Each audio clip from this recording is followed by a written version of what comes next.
itu, apakah akan didorong hingga selesai atau bagaimana? Terus yang berikutnya itu ini mungkin di luar ini Pak, tapi ini lagi jadi atensi dan perhatian masyarakat terkait pengeroyokan yang dilakukan oleh 33 anggota TNI di Deli Serdang. Satu warga meninggal. Itu dari Polka melihatnya bagaimana? Terus satu lagi Pak, terkait yang terjadi terkait video dari Pak Prabowo yang mendukung Pak Lutfi di Jateng. Itu kalau dari PDIP ngeliatnya itu sebagai cawe-cawe Pak Prabowo sebagai presiden juga. Itu gimana? Terima kasih. Yang pertama yang terkait kasus Pak Firly yang ada di tangan adalah Polda Metro. Ya, ya tentu kita dari Kompolnas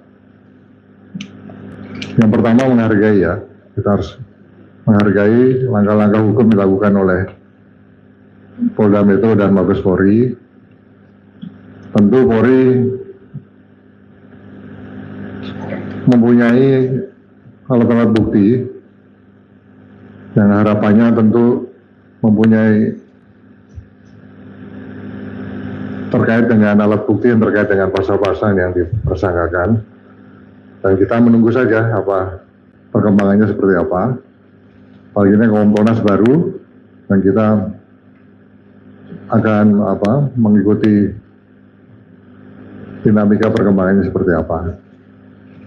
Untuk Pak Firly,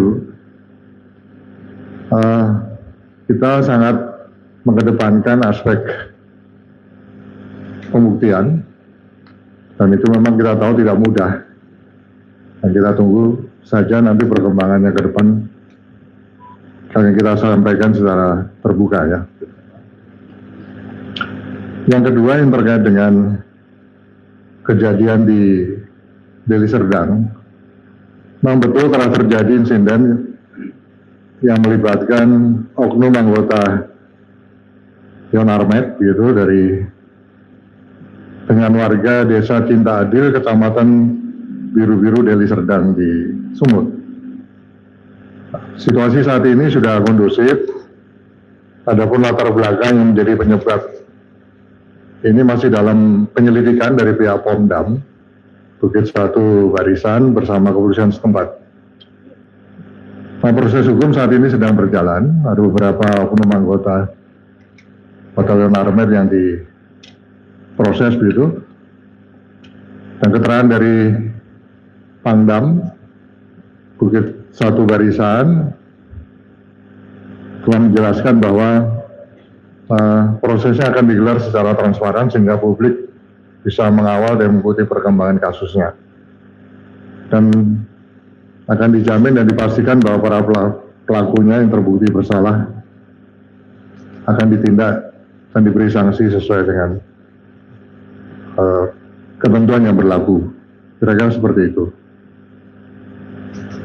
Ini yang terkait dengan kejadian di Deli Serdang ya. Saya rasa dua hal cukup ya. Satu Firly, satu Pak Firly, satu lagi tentang kasus di Deli Serdang.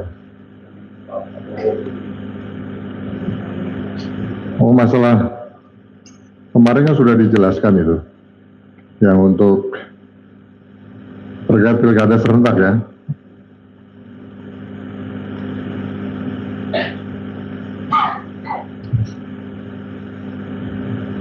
Tanggapan kami bahwa terkait dengan dukungan kepada salah satu pasangan calon itu hal yang wajar ya kalau di negara demokrasi. Dan setiap paslon pasti memang berusaha mendapatkan dukungan dari semua pihak. Nah, kami melihat saat itu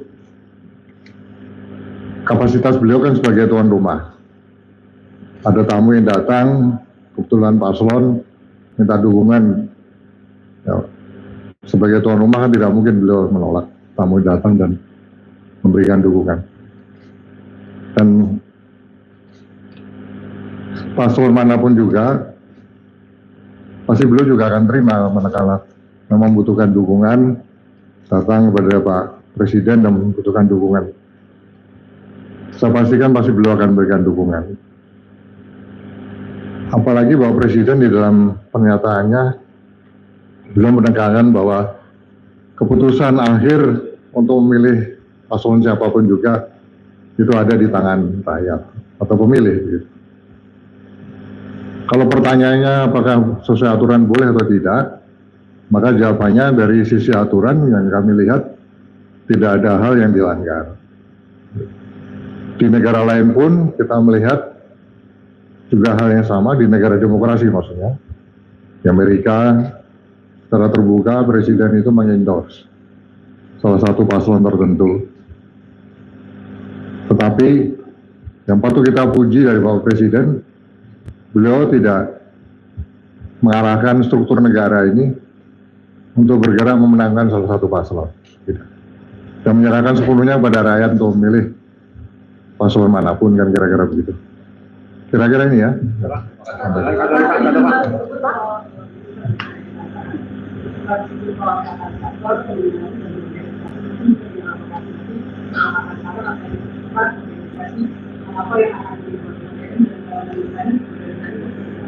Ya.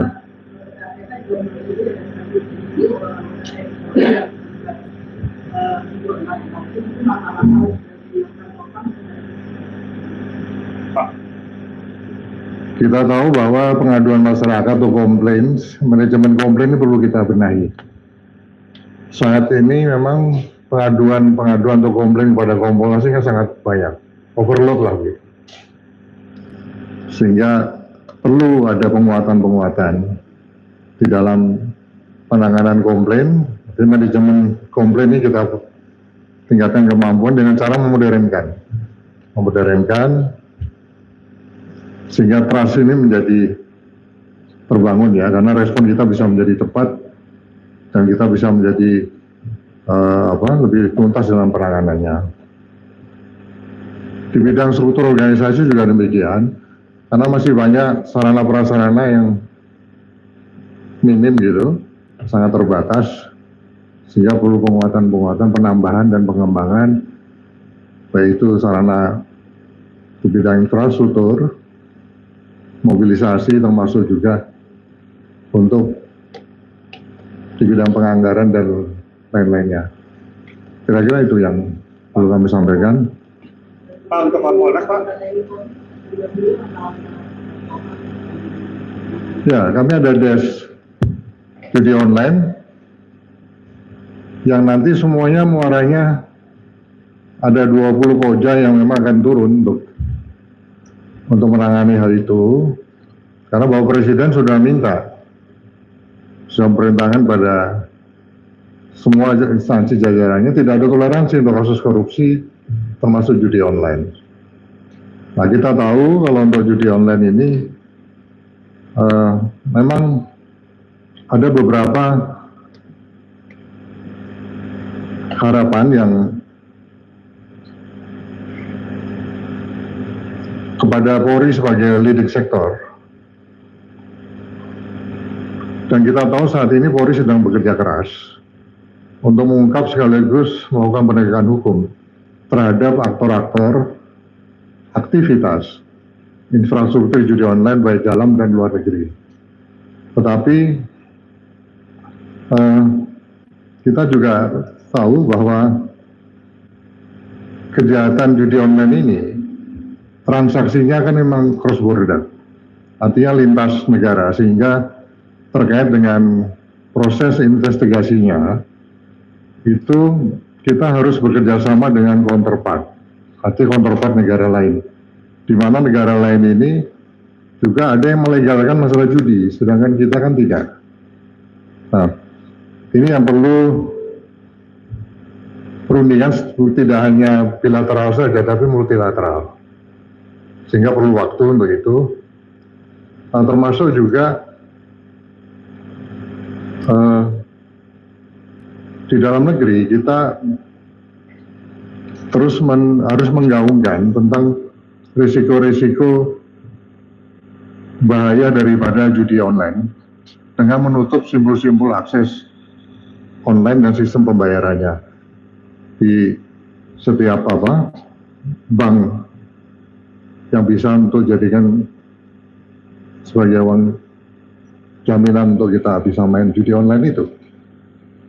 Ini beberapa hal yang bisa kita tambahkan, jadi kita tunggu saja.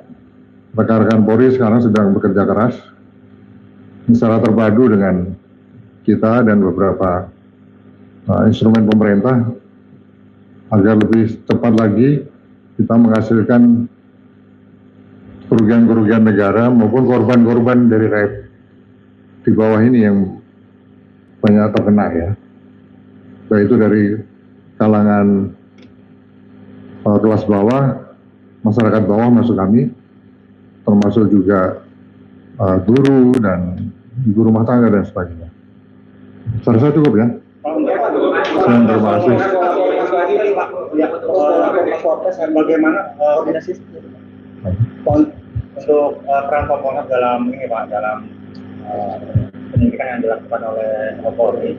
Bagaimana Kompolnas melihat keterbukaan penyelidikan yang dilakukan Polri, baik Polda dan Mabes Polri terkait kasus ini? Apakah nanti akan benar-benar menyasar sampai ke akar-akarnya?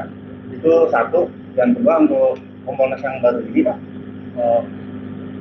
program apa atau strategi apa yang nanti yang akan dilakukan Kompolnas